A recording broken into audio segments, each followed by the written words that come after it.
Oh, hi, Mark. So listen, I was thinking, let's start a new series, eh? I I was pondering the orb the other day, wondering to myself, now what on earth could I make a sustainable series that would be perchance entertaining, perhaps, mayhaps? I'm sorry, that was the Reddit speak, and I will never use it again. I have never used it. I'm not a Redditor. I posted on Reddit like 3 times.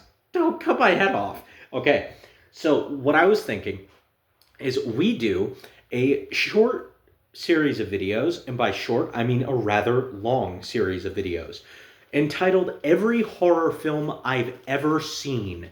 And by the way, I do keep count. Oh, I do keep count. There's a big old book of horror movies right in front of me. So, as is the nature of this, um, there's going to be some repetition because when I started doing this, and this is the only time I'll explain this, so if it's a later episode, and Badger, come here. It's okay.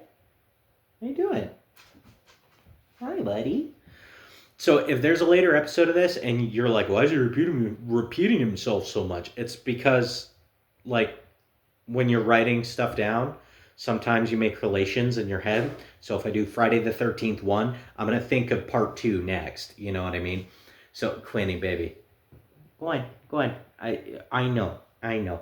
I'm so horrible. Okay, well, fuck you. You can stand there then. Fine. I'll allow it.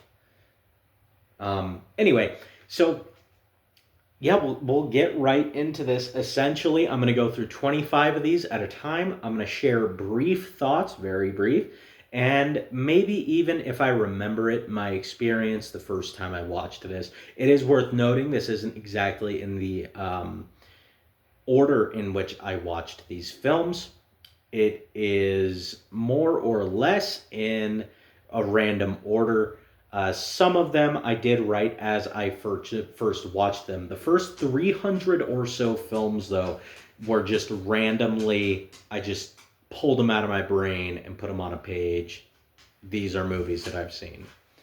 Um, Also, it's worth noting there may be some repeats in here because I might have thought, like, did I write that down? And then wrote it down in case I hadn't written it down. Okay, so 25 at a time. Let's go. This is episode one. Every horror film I've ever seen. The first the first movie I have written down is After School Massacre. Now listen. Okay, listen. When you're 16 and you're surfing through Tubi TV, you might click on the movie that has the women in their underwear on the cover, and that's really all that was. That was, that's what that was. It wasn't a very good movie. I watched it for the first time on my iPod Touch in my grandmother's basement. There you go. That's all I really had for that one. Death Tube. Actually, I watched it in the exact same, I think it was the same night, in my grandmother's basement on my iPod Touch in the dark. I don't remember Death Tube being very good. I'll say that right off the bat. I don't think that was a very good movie. Number three is Sledge. I actually think I might have also watched Sledge on my iPod Touch the first time, but I was at my parents' house when I did that. Sledge I actually really liked. I went on to buy it on DVD. I have a whole feature length review of Sledge. I don't recommend you watch it. It's not very good, but I did do like an hour and 10-minute review of Sledge back in, well, like way back when I first started the channel. Very low budget slasher movie. And then for number four, five, and six, we're just going to do them all as one. The American The Grudge remake trilogy. Um, these movies aren't the greatest. I don't really remember where I watched them for the first time. The thing is with these movies is I feel like I saw them so early, um, and the circumstances in which I saw them in were so unremarkable that they've just kind of faded to time, and I couldn't really tell you. They're okay. They're fine movies. I think The Grudge 3 is probably the best one because it has that like crazy vicious attack sequence in the beginning where the ghost just like throws the kid around like a rag doll. So number 7, 8, and 9 is the American The Ring trilogy. So this is The Ring, Ring 2, and Rings. I do not like Ring 2 or Rings. They're not very good movies. I do own them. Please don't ask why. I couldn't tell you, buddy. But The Ring is actually a really good horror movie. I like it better than Ringu, which will come upon later. Um, but yeah, that's pretty much my whole thoughts there. Uh, so number 10 and 11 aren't exactly horror films. When when I say horror, a lot of these are horror adjacent. Not a lot, some are horror adjacent rather than full-blown horror. And so when you see something like Peter Jackson's King Kong on here, it's because it's a monster movie. It's about a monster. It's about a savage island where like giant millipedes attack people in bushes. So King Kong 2005, I saw that film actually for the first time in the theaters when I was 5 years old, and I still vaguely remember it. Um, Very strange that my parents took me to see that in the theaters. That was a disturbing viewing experience, and I got very sad when King Kong died. Number 11, which is King Kong 1976. I haven't seen any of the King Kong movies in a very long time. I remember that I watched this movie, I believe it was October, late at night one night, uh, like after school or something. Again, I was probably 16 or 17 when I first saw it. I purchased it from a thrift store, and I at the time I liked it better than Peter Jackson's King Kong. I can't say that I like it better now. I haven't seen either of them in forever.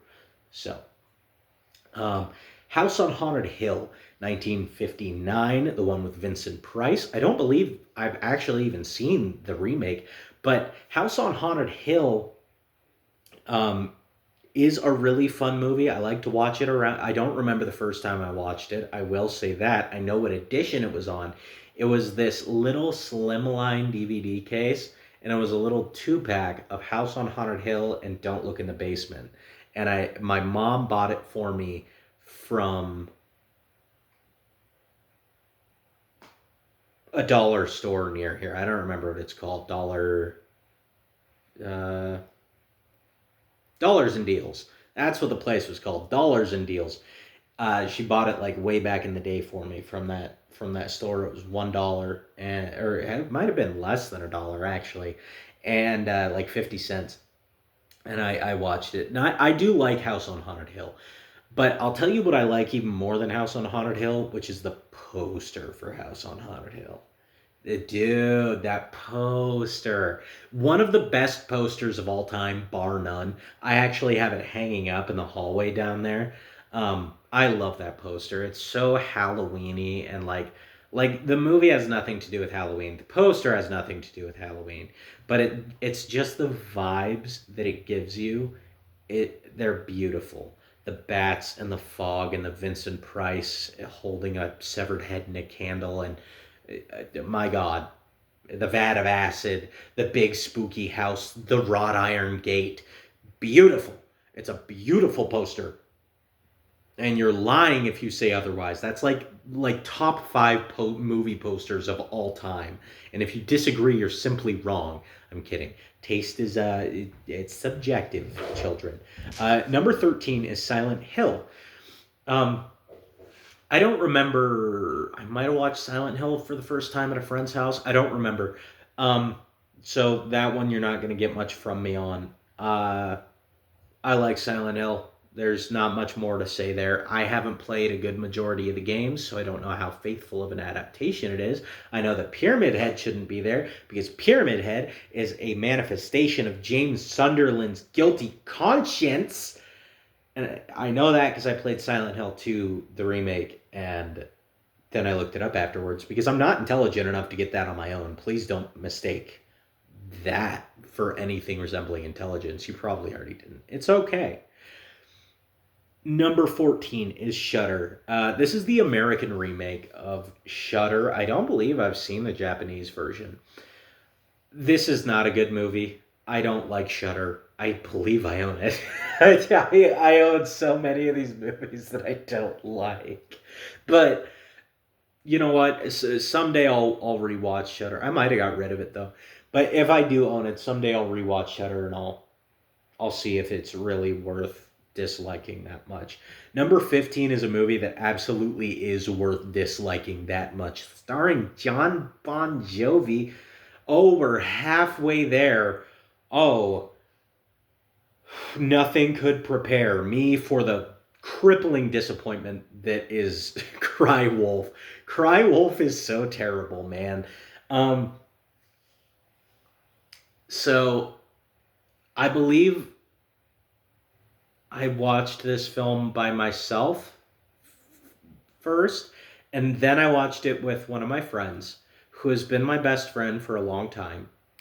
And actually, some very early videos, or yeah, very early videos in this channel actually have him in them. And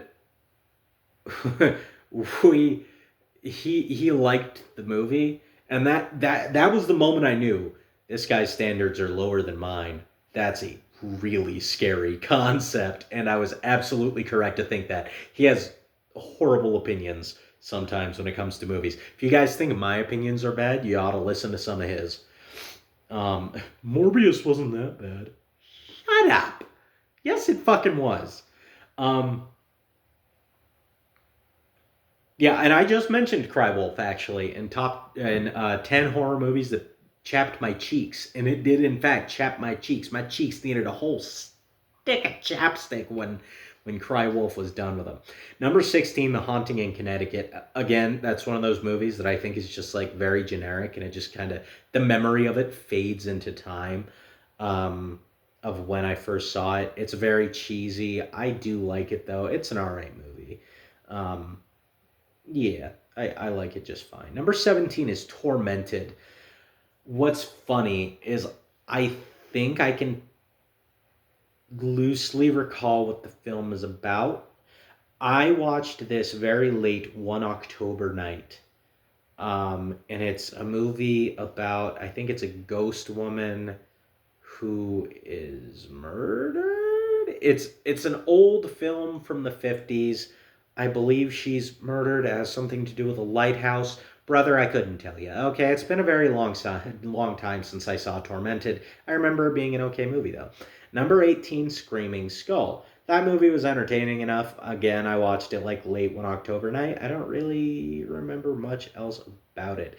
Number 19, It, 1990. This movie, on the contrary to what the other films have been, when I'm like, I don't really remember my first time watching them. It's not because it is so generic, it's because it is so ubiquitous that it feels like it's just always been there. It like the fact that there were like whole ass generations pre 1990 that didn't grow up with it with Tim Curry is actually unfathomable to me because it's just like a constant in life. I don't remember when I first saw it. I remember really digging it though. I think I got the multi-pack from Walmart. I couldn't even tell you when that was. I mean I know I got that multi-pack from Walmart. I still have it. It came with it, The Shining from 1997 and the 2004 Salem's Lot movie with Rob Lowe in it, which I haven't seen for a very long time, but I'll bet it's not great. Okay, number 20, we have The Shining. I do remember the first time I saw The Shining. This is the one with Jack Nicholson, Stanley Kubrick's The Shining. And I do remember when I saw this movie. And you're going to hate me for what I say. The first time I saw The Shining, I did not like The Shining. I thought it was the most overrated piece of shit I'd ever seen in my life. And then some years ago, I acquired a Blu ray of The Shining. I don't even know why. I think it was just one of those things where it's like, oh, well, I mean, that's The Shining. You have to own a copy of The Shining. And I watched it again. And I was like, I might have been the single most dumb person who's ever lived. That movie rocks balls, dude. It is shot so well. Jack Nicholson. Oh my God. Oh, he's so good in that movie. Wendy, dear light of my life. You didn't let me finish. I said, I'm not gonna hurt you. I'm just gonna bash your brains in. I'm gonna bash them right the fuck in. He's so good, so unhinged. I never hurt the little bastard. Or I never hurt him. I love the little bastard. He does so good portraying crazy. He should have been cast as villain even more often than he already was. Jack Torrance in The Shining and The Joker are like his two most iconic roles of all time, and there is a reason for that. He is so great in both movies, and I don't want to undersell Shelley Duvall at all. I actually think she's incredible. I know a lot of people find her performance whiny and annoying. I do not. Okay, she plays such a perfect, like, almost, she's not a battered housewife because it's not implied really that Jack is actively abusive. In fact, it's implied that first of all he never hit her, but uh, he's hurt Danny a couple of times, and like, but she plays the role of like I am terrified of my husband so well, and I am aware of the stuff behind the scenes, and it's really tragic and really gross, and fuck you, Stanley Kubrick, for putting her through that. That's awful, but Shelley Duvall rocked it in The Shining. Then we have number 21, which is The Shining 1997. That's not a great one. It's 4.5 hours long. Would you believe that I've seen that thing more than once? I don't remember the first time I watched it. It's all kind of a blur. I have watched this movie at least 3 times. At least 3 times. A 4-hour TV miniseries that is on nowhere on par with Kubrick's The Shining.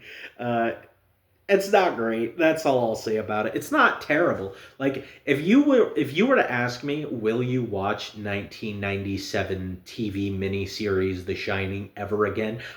Gun to my head, I'm saying yes. I'll probably do it again at some point because I don't value my time that much apparently. At number 10, oh yeah, oh, do you too?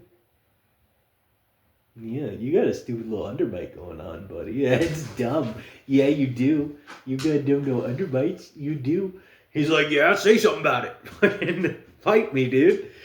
Anyway, number 22 is Salem's Lot from 1979. So I don't remember it. I don't remember the first time I watched it, but I do remember being scared shitless of the vampire of Barlow. That vampire is like the scariest thing ever. And also the scene where the kid comes to the window and he's like scratching on the window.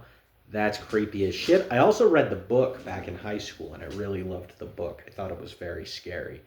And then we have Salem's Lot from 2004 at number 23. Again, I haven't seen it in a very long time. I assume that it doesn't hold up that well. Number 24 is The Shortcut. My God, brother.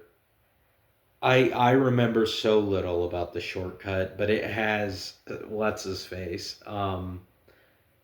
Dave Franco? Dave Franco's brother? Whichever of the Francos isn't in Spider-Man. All right, it has whatever. Oh yeah, that is Dave Franco because James Franco's the one in Spider-Man. Um, yeah, I don't remember it being very good. I should rewatch it just for the lols.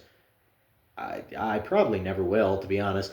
Number 25, the last motherfrackin' movie of the video.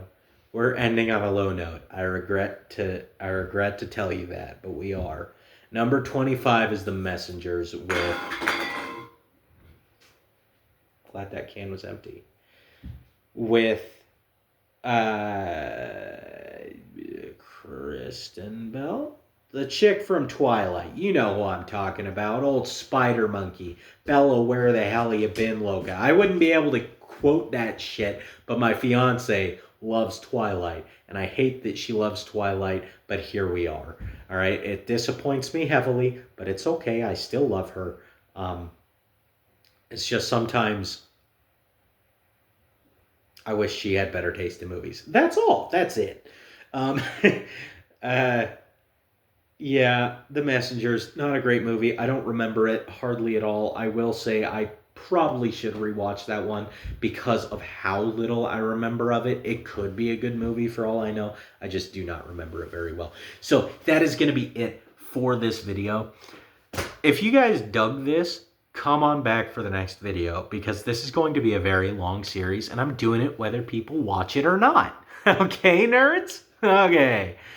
Because I've seen like 1,300 horror movies. It's somewhere around there, which isn't like a huge number compared to a lot of people, I feel like. But for me, that's a lot.